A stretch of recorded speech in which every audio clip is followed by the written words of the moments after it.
আজকে আপনাদের এখানে একটা বিশেষ পরিস্থিতির জন্য আমি আজকে একটা ছোট্ট প্রেস কনফারেন্সের জন্য আমি আবেদন করেছিলাম। আপনারা এসেছেন, তার জন্য আমি আপনাকে ধন্যবাদ জানাই। আমি গতকালকে যখন আমাদের যে লাস্ট দিন স্ক্রুটিনির, সেই স্ক্রুটিনি থেকে করার পর আমাদের যে তেলিয়ামুড়া এসডিএম অফিস, সেখান থেকে আমি যখন বেরিয়ে বাড়িতে আসছিলাম আমার গাড়িতে করে, তখন কিছু যুবক প্রায় 10 থেকে 15 জন লোক হঠাৎ করে কোত্থেকে এসে আমার গাড়ির সামনে এসে দাঁড়ায় এবং গাড়িকে অবরোধ করতে চেষ্টা করে। এবং তারপর আমার ড্রাইভার খুব সুইফটলি তাদেরকে কাটিয়ে আসার চেষ্টা করে। এবং তখন তারা আমার গাড়ির আয়না, কাঁচ এবং যে উইন্ডো সিট, যেটা জানালার কাজ, সেখানে তারা ঘুষি মারে হাত দিয়ে। তখন সেটা আটকাতে না পেরে পরে ইট দিয়ে তারা আমার গাড়ির উপর পাথরাও করে। এটাতে আমি আহত হইনি, কিন্তু যদি আমি এখানে একটু থেমে যেতাম বা আমার ড্রাইভারটা যদি সেরকম উপস্থিত বুদ্ধি নিয়ে, প্রেজেন্স অফ মাইন্ড দিয়ে আসতে না পারতো, তাহলে কিন্তু আমার সেখানে ইনজুরি হওয়া বা আমার উপর যে প্রাণঘাতী হামলা, সেটা একটা খুবই মারাত্মক, একটা বিপজ্জনক হতে পারত। শুধু তা না, এটার সাথে আমি একটু বলতে চাই, এগুলি হয়েছে কিন্তু পুলিশ অফিসিয়ালের সামনে তারা ছিল, গাড়ি ছিল আমাকে আনার জন্য, গাড়ি ওখানে ছিল। কারণ আমি এসডিপিউকে আগেই বলে দিয়েছিলাম, যাওয়ার আগে আমার একটা ক্রেডিবল ইনফরমেশন আছে যে আমার উপর অ্যাটাক হতে পারে। তো সেইভাবেই উনি এখানে একটা গাড়ি রেখে দিয়েছিলেন এসকর্ট, কিন্তু তারপরও তারা আমাকে অ্যাটাক করলো। এখন বিষয় হচ্ছে যে আমার প্রাণের উপর এইভাবে যে হামলা, সেটা আমি এসডিপিওকে জানিয়েছি এবং ইলেকশনের যে রিটার্নিং অফিসার এসডিপিওকেও জানিয়েছি, এসপিকেও জানিয়েছি। কিন্তু তারপরও কিন্তু আমার যে আর্জিটা, এটা এখনো পূর্ণ হয়নি। তারা আমার হাউস গার্ড এখানে দিয়েছে, ঠিক আছে, হাউস গার্ড দিয়েছে, কিন্তু আমি তো এখন হাউস গার্ড করার পর হাউস অ্যারেস্ট হয়ে আছি।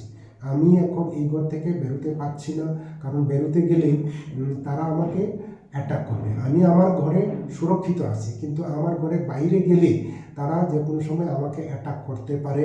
তার জন্য আমার এসকর্টের দরকার, কিন্তু এখনও আমাকে এসকর্ট দান করা হয়নি, যার ফলে আমি আমার যে ভোটার সমর্থক, তাদের কাছে আমি যেতে পারছি না। আমি গৃহবন্দী হয়ে পড়ে আছি। এবং এতে যেটা ইলেকশন কমিশনের যে একটা গাইডলাইন্স বা যে একটা মুহিম ছিল, যে zero tolerance for violence, zero violence, zero tolerance, তা একদম মিথ্যে প্রমাণ হচ্ছে।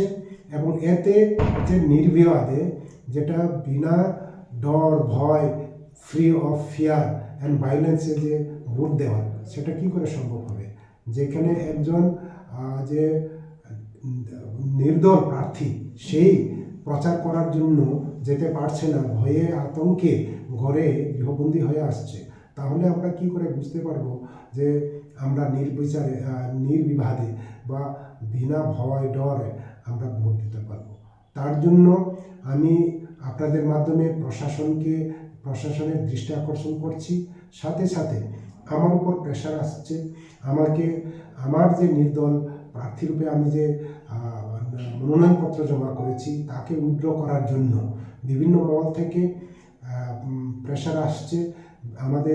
আমার যে সমর্থক, আমার যে ভোটার, আমার যে কার্যকর্তা, তাদের উপর প্রেশার আসছে এবং তাদের কাছে খবর আসছে যে দাদাকে বলো যে উইথড্র করে ফেলো, নতুবা সেটা ভালো হবে না।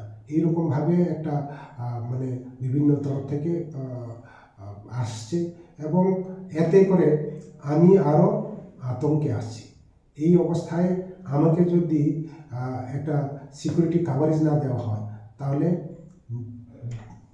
ফ্রি অ্যান্ড ফেয়ার ইলেকশনের জন্য জায়গায় জায়গায় যাওয়া, আমার পাহাড় আছে, বিরাট বড় এরিয়া, এবং তার সাথে সাথে আমার সমতল এরিয়া আছে, এইগুলিতে গিয়ে আমি এখন আর প্রচারে নামতে পারছি না। এবং আমি যদি প্রচারে নামতে না পারি, তাহলে আমার পরাজয় নিশ্চিত, এবং এটা করার জন্যই আমার উপর অ্যাটাক করা হয়েছে। এবং এখন আমাকে আমার যে মনোনয়নপত্র তাকে উইথড্র করার জন্য প্রেশার এবং বিভিন্ন ধরনের ভয় হুমকি দেখানো হচ্ছে। আমি তাই এই মিডিয়ার প্রেস কনফারেন্সের মাধ্যমে, আপনাদের মাধ্যমে আমি প্রশাসনকে এবং ইলেকশন কমিশনকে আবার আমি অনুরোধ করব। আমি প্রশাসনের সবাইকে বলেছি, এবং মধ্যরাতে আমি যে ইলেকশন কমিশনের যে এখানে চিফ ইলেকট্রাল অফিসার ওনাকেও ফোন করেছি, জানিয়েছি, কিন্তু এখন পর্যন্ত আমাকে কোনো এসকর্ট দেওয়া হয়নি, যার ফলে আমি বাইরে গিয়ে প্রচারে যেতে পারছি না। এই অবস্থায় আমার যে সাংবিধানিক যে অধিকার সেটা খর্ব হচ্ছে, এবং এটা যদি না হয় তাহলে আমি নির্বিচারে যাব, বিনা ভয়ে যাব। আমার যদি হত্যা হয়ে থাকে, আমার যদি মৃত্যু, আমাকে যদি আঘাত করে, আমার মারার জন্য করে, সেটা আমি ভয় করব না। এবং এটার জন্য যদি আমার প্রাণহানি হয় তাহলে তার জন্য দায়ী থাকবে ইলেকশন কমিশনার অফ ইন্ডিয়ার যে ত্রিপুরা রাজ্যে যারা চিফ ইলেকট্রাল অফিসার আছে সে দায়ী থাকবে, এবং প্রশাসন তার জন্য দায়ী থাকবে।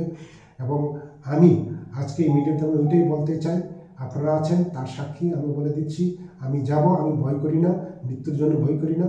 এবং মৃত্যু যদি হয়ে থাকে সেটা আপনারা এই যে মিডিয়ার প্রেস কনফারেন্স সেটা আমার মৃত্যুর পর সেগুলো আপনারা দেখাবেন।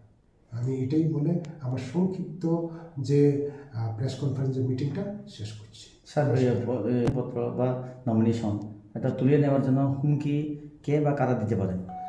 এখন এটা তারাই দেবে যারা আমার মনোনয়নপত্রে হারার যার একটা চান্স আছে। গতকালকে যখন মনোনয়নপত্র যেটা স্ক্রুটিনি হচ্ছিল, তখন একজন লোক, একজন প্রার্থী আমার যে মনোনয়নের পত্রের যে প্রসেস, যারা প্রপোজার ছিল তার উপর সন্দেহ প্রকাশ করেছে। সেখানে বলেছে যে 10 জন যা প্রপোজার সবাইকে যে আরও রিটার্নিং অফিসারের সামনে আনতে হবে, এইভাবে জোরালো দাবি করেছিল। কিন্তু আরও সব বললেন যেটা নিয়ম আছে, যেটা ইলেকশন কমিশনের গাইডলাইন, সেই হিসাবে মনোনয়নপত্র জমা হওয়ার পর স্ক্রুটিনিতে এই যে 10 জন প্রপোজার তাদের সেখানে প্রেজেন্স করার বা উপস্থিত থাকার কোনো নিয়ম নেই। উনি সেটা পরিষ্কারভাবে বলে দিলেন, এবং এটাও বলে দিলেন যে গতকালকে তাদেরকে এখানে ডাকা হয়েছিল, এবং তাদেরকে সবাই একজন করে তাদের চিহ্নিত করা হয়েছে, এবং তার প্রমাণস্বরূপ উনি বলেছেন যে ভিডিও রেকর্ডিং করে রাখা হয়েছে। তো এইরকম লোক সেটা যেভাবেই তারা চাচ্ছে যে আমার যে মনোনয়নপত্র জমা হয়েছে সেটা যেভাবে হোক ক্যান্সেল করা হোক, সেটা এটা করতে পারেনি। এখন করতে না পারার পর আমাকে প্রেশার দিচ্ছে, বিভিন্ন ধরনের মেন্টাল প্রেশার এবং ভয়ভীতি আমার যারা কার্যকর্তা, আমার সমর্থক আছে তাদেরকে দিয়ে বলা হচ্ছে যে তোমাদের স্যারকে বলো, দাদাকে বলো, যেইভাবেই হোক মনোনয়নপত্র যাতে এটা তোলা হয়, সেটা যাতে উইথড্র করা হয়, নতুবা অনেক ভয়াবহ হতে পারে, অনেক খারাপ হতে পারে। এইরকমভাবে বিভিন্ন সোর্সে তারা ভীতি প্রদান করছে।